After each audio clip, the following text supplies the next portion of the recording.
하나님의 말씀 봅니다. 시편 36편 5절에서 8절까지 있는 말씀 다시 한번 같이 보겠습니다.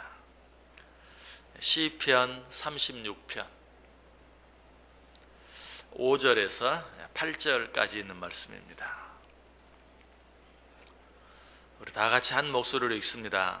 여호와여, 주의 인자하심이 하늘에 있고 주의 진실하심이 공중에 사무쳤으며 주의 의는 하나님의 산들과 같고 주의 심판은 큰 바다와 같으니이다. 여호와여, 주는 사람과 짐승을 구하여 주시나이다. 하나님이여, 주의 인자하심이 어찌 그리 보배로우신지요. 사람들이 주의 날개 그늘 아래 피하나이다. 그들이 주의 집에 있는 살진 것으로 풍성할 것이라. 주께서 주의 복락의 강물을 마시게 하시리이다. 아멘. 우리 5절 말씀을 중심으로 해서 하나님의 중요한 두 가지 속성, 성품에 대해서 생각해 보았습니다. 그것이 무엇이었습니까? 그 하나는 주의 인자하심이었고요. 또 다른 하나는 주의 진실하심, 주의 성실하심이었어요. 그런데 이런 주의 성품은 여기서 끝나지 아니하고 6절 말씀 속에서도 계속 나타나고 있습니다. 자, 6절에 나타난 하나님의 성품은 무엇입니까? 6절 보세요. 주의 의는 하나님의 산들과 같고 주의 심판은 큰 바다와 같으니이다. 여호와여, 주는 사람과 짐승을 구하여 주시나이다. 6절에 나타난 하나님의 또 다른 성품은 의와 심판이에요. 하나님의 의와 하나님의 심판. 다시 한번 보세요. 주의 의는 하나님의 산들과 같고 주의 심판은 큰 바다와 같으니이다. 자, 먼저 하나님의 의는 어떻다고 말합니까? 하나님의 의는 하나님의 산들과 같다. 하나님의 의는 산과 같다. 왜 이렇게 말했을까요? 산의 특징은 뭡니까? 산은 흔들리거나 요동하지 않아요. 아무리 센 바람이 분다 할지라도 산에 있는 나무는 흔들릴지언정, 제 아무리 큰 나무라 할지라도 그 나무는 흔들려요. 또 그 나무는 쓰러지기도 하고 그 나무는 쪼개지기도 해요. 그러나 산 자체는 흔들리거나 요동하지 않아요. 그런데 오늘 본문은 단순히 하나님의 의는 하나님의 산과 같다 그렇게 말하는 게 아니죠. 뭐라고 말했어요? 하나님의 의는 하나님의 산들과 같다. 산들, 여러분 이 산, 많은 산을 말하죠. 이 산들이라는 말을 영어로 보면 mountains, 산맥, 무슨 뭐 태백 산맥, 알프스 산맥 그러면 그게 바로 mountains, 산들이. 그래서 하나님의 의는 하나님의 산과 같다 정도가 아니고 하나님의 의는 큰 산맥과 같다. 여러분 작은 산 하나도 흔들리지 않아요. 그런데 그 산이 길게 연결되어 있는 산맥은 어때요? 절대로 흔들리지 않죠. 그래서 산들이라고 말하고 있어요. 사실은 좀 말이 좀 어색하죠. 하나님의 의는 하나님의 산과 같다 그러면 훨씬 자연스러운데 하나님의 의는 하나님의 산들과 같다 그러면 좀 덜 어울려요. 그러나 그렇게 말한 이유는 하나님의 의가 절대로 흔들리지 않는다는 것을 강하게 가르쳐 주시기 위해서 하나님의 의는 하나님의 산들과 같다라고 그렇게 표현하고 있는 것이. 산의 또 하나의 특징은 뭡니까? 산은 사람들이 마음대로 없앨 수 있는 것이 아니. 물론 뭐 요즘은 과학이 발달하고 장비가 발달해서 산도 그냥 불도저로 밀어서 없앨 수 있어요. 그러나 여러분 산맥이라면 또 말이 달라요. 태백 산맥을 그냥 없앤다? 물론 뭐 요즘 같으면 시간이 많이 걸려서 하면 없앨 수 있겠죠. 하나 여러분 무슨 뭐 저 알프스 산맥이라든지 로키 산맥 같은 거 생각해 보세요. 이 로키 산맥은요 저 캐나다 북쪽에서 저 미국 남쪽까지 수천 킬로에 달하는 그런 산맥을 사람이 없앤다? 불가능한 일이에요. 아마 하나님께서는 현대까지도 생각을 한 것 같아요. 뭐 옛날에는 어때요? 성경이 기록될 당시에 하나님의 의는 하나님의 산과 같다 그러면 아 그래 산은 사람들이 함부로 없앨 수 없지 라고 생각하면서 쉽게 받아들였을 거예요. 그러나 요즘 사람들은 뭐 산 그까짓 거 그것도 없앨 수 있지 라고 생각할 줄 하나님은 미리 아시고 하나님의 의는 산 하나 두 개가 아니고 산이 수천 킬로 연결되어 있는 산맥과 같은 것이다. 누가 그것을 감히 함부로 없앨 수 있겠느냐? 그럴 수 없다 하는 의미에서 그렇게 표현한 것 같아요. 이처럼 하나님의 의는 산과 같아서 하나님의 의는 산들과 같아서 흔들리지도 않고 사람들이 쉽게 없앨 수도 없다. 여러분 이 말이 주는 의미가 무엇입니까? 하나님의 의는 뭘 말하죠? 하나님의 의는 하나님의 공의예요. 하나님의 공의는 절대로 산이 흔들리거나 요동하지 않는 것처럼 하나님의 공의는 절대로 흔들리거나 요동하지 않는다는 것이, 또 하나님의 공의는 절대로 쉽게 없어지지 않는다는 것이, 하나님의 공의는 반드시 이루어진다라는 뜻이. 여러분, 세상의 의의는 어떻습니까? 사람들이 가서 살살 꼬시면요, 세상의 의의는 쉽게 흔들리고 쉽게 굽어져요. 뇌물 몇 푼 집어주면 판결이 달라져요. 분명히 이 사람이 잘못하고 저 사람이 잘했는데 뇌물 조금 주면 그 판결이 뒤바뀌어요. 죄인이 의인이 되고 의인이 죄인이 되는 그런 일들을 우리는 세상에서 너무 자주 봐요. 그러나 하나님의 의, 하나님의 공의는 절대로 그렇지 아니하다라고 이야기하고 있어요. 자, 오늘 본문이 이야기하고 있는 또 한 가지 하나님의 성품은 뭡니까? 심판이죠. 하나님의 심판은 무엇과 같다고 말해요? 큰 바다와 같다라고 말하고 있어요. 큰 바다가 의미하는 것이 무엇이에요? 큰 바다는 그만큼 깊죠. 작은 바다는 얕을 수밖에 없어요. 그러나 큰 바다는 그 한가운데 가면 그 깊이가 말로 다 표현할 수 없을 만큼 깊어요. 그렇다면 하나님의 심판이 큰 바다와 같다라는 것은 하나님의 심판은 그만큼 깊다라는 것이. 자, 사람은 사람을 판단하는데 어떻게 판단합니까? 아주 얕게 판단해요. 사람의 표면만 보고 판단해요. 그 사람의 외모만 보고 판단해요. 혹은 그 사람이 가지고 있는 소위 요즘 말하는 스펙만 가지고 그 사람을 판단해요. 이처럼 세상의 판단, 사람의 판단은 아주 얕은 것이. 그러나 하나님의 판단은 어때요? 그렇지 않다는 것이. 하나님은 외모로 사람을 판단하지 않는다고 그랬어요. 하나님은 뭘로 봐요? 사람의 중심을 보신다. 사람의 외모나 그 사람이 가진 스펙이나 그 사람이 가진 재물이나 그 사람이 가진 어떤 명예나 지위나 이런 것을 가지고 사람을 판단하는 것이 아니라 그 사람의 깊은 곳을 보시고 하나님은 판단하신다. 하나님의 심판은 그와 같은 것이다. 자, 이런 말씀들을 통해서 우리에게 주려고 하는 교훈이 무엇일까요? 우리는 세상에서 되어지는 여러 가지 많은 판단들, 세상의 심판들을 보고 실망이 되고 낙심이 될 때가 참 많아요. 왜? 그저 외모만 가지고 사람을 판단해버리고 그 사람이 가진 어떤 스펙이나 그 사람의 물질의 많고 적음이나 이런 것만 가지고 사람을 판단하는 그런 모습 때문에 우리는 자주 실망하고 자주 낙심해요. 그러나 우리 하나님은 어때요? 그렇게 사람을 판단하지 않는다는 것이.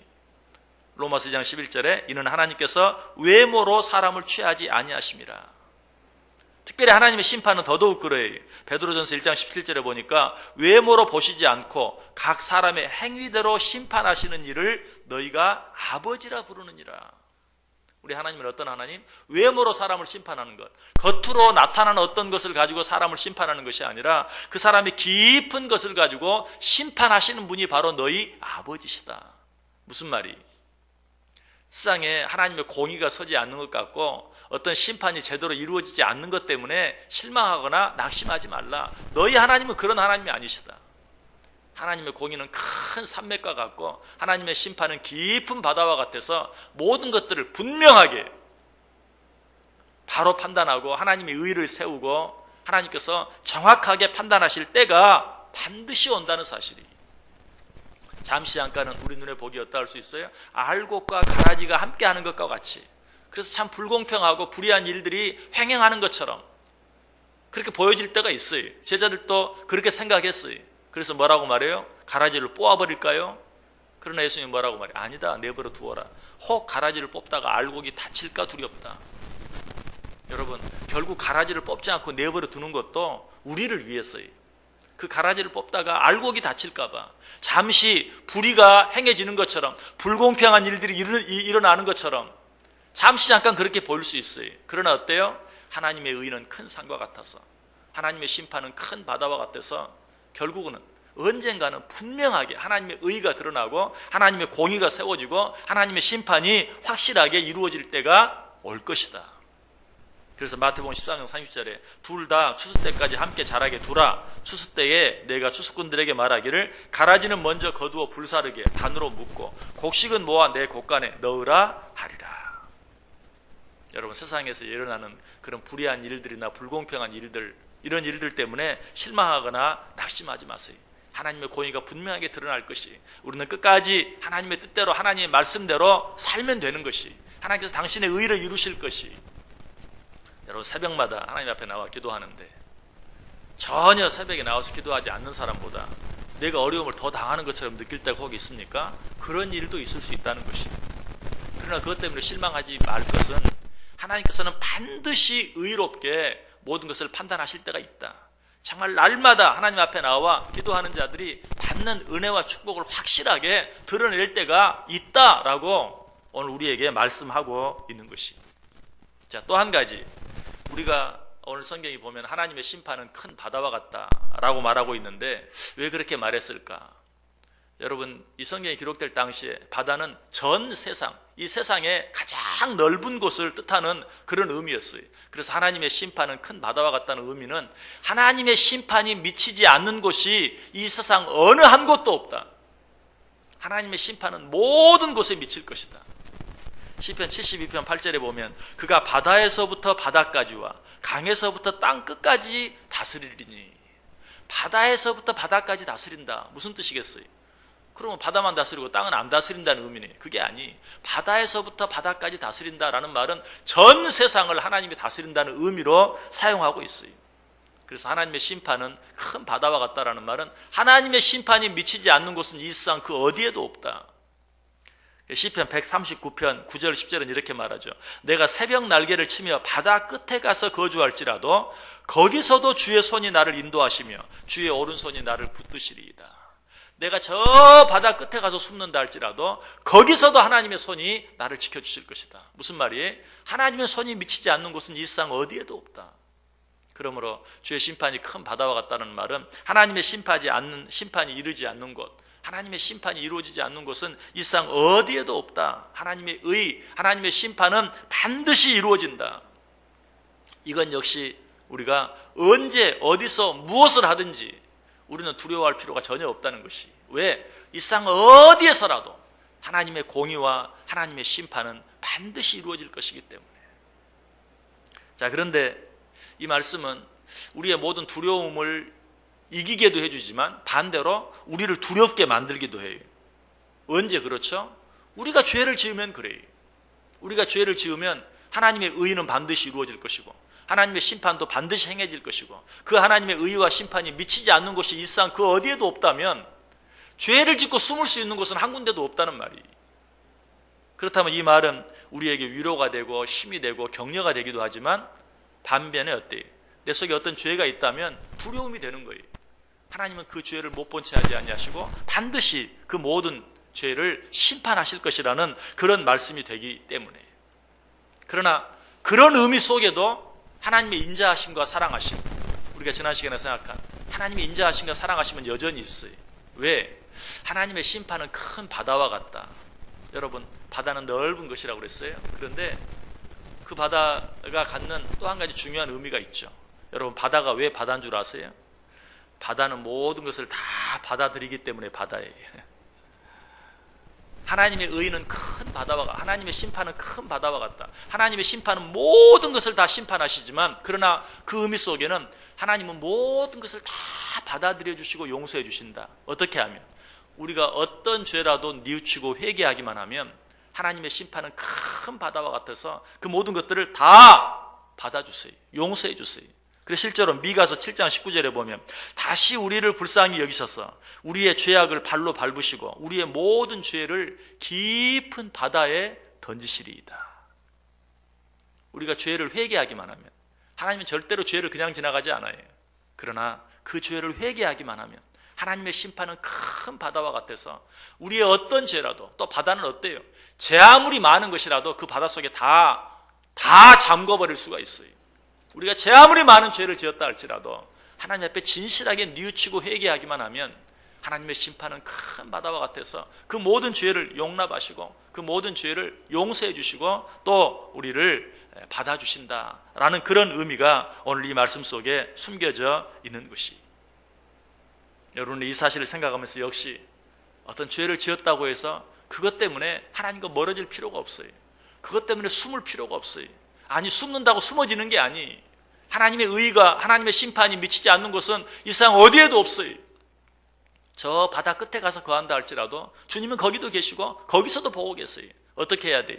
죄를 뉘우치고 회개할 수 있어야 돼요. 그러면 우리 하나님은 큰 바다와 같아서 우리의 모든 죄까지도 받아주시고 용납해 주시고 용서해 주신다. 자, 오늘 이 말씀 우리에게 주는 교훈은 무엇입니까? 여러분, 우리 주위에 불의하고 불공평한 일들이 있지만 그것 때문에 절대로 실망하거나 낙심하지 마세요. 하나님의 의, 하나님의 공의, 하나님의 심판은 큰 산과 같아서, 산들과 같아서 반드시 이루어져요. 또 하나님의 심판은 어때요? 바다와 같아서 우리의 깊은 곳, 우리의 중심을 보시는 모든 하나님께서 내 속에 어떤 죄가 있다 할지라도 다 용서해 주신다는 것을 생각하면서 다시 한번 힘을 낼 필요가 있어요. 실망하거나 낙심할 필요가 없어요. 어떤 죄를 가지고 나를 공격하는 것은 악한 사단 마귀의 방법이, 하나님은 절대로 그렇게 하지 않아요. 죄로 나를 쓰러뜨리려고 하는 것이 아니라 오히려 그 죄를 내어놓고 내게로 더 가까이 나오라고 우리에게 말씀하고 계세요. 우리는 그 모든 죄를 뉘우치고 회개하며 하나님 앞에 한 걸음 더 가까이 나아갈 수 있어야 돼. 오늘 하루 어떻게 살기를 원하세요? 이 세상에는 실망스러운 일들이 너무 많아요. 이해가 되지 않는 일들이 너무 많아요. 하나님이 살아계시지 않는 것처럼 보이는 일들이 너무나 많아요. 그러나 하나님의 의는 산들과 같고 하나님의 심판은 큰 바다와 같다는 이 사실을 생각하며 오늘도 흔들리지 아니하고 담대하게 하나님만 바라보면서 용기를 내고, 혹시라도 내 속에 잘못된 것이 있다면 뉘우치고 회개함으로 하나님 앞에 한 걸음 더 나아가고 그 하나님을 내 힘으로 삼아 승리하며 살아갈 수 있는 귀한 한 날이 꼭 되시기를 주님의 이름으로 간절히 축원합니다.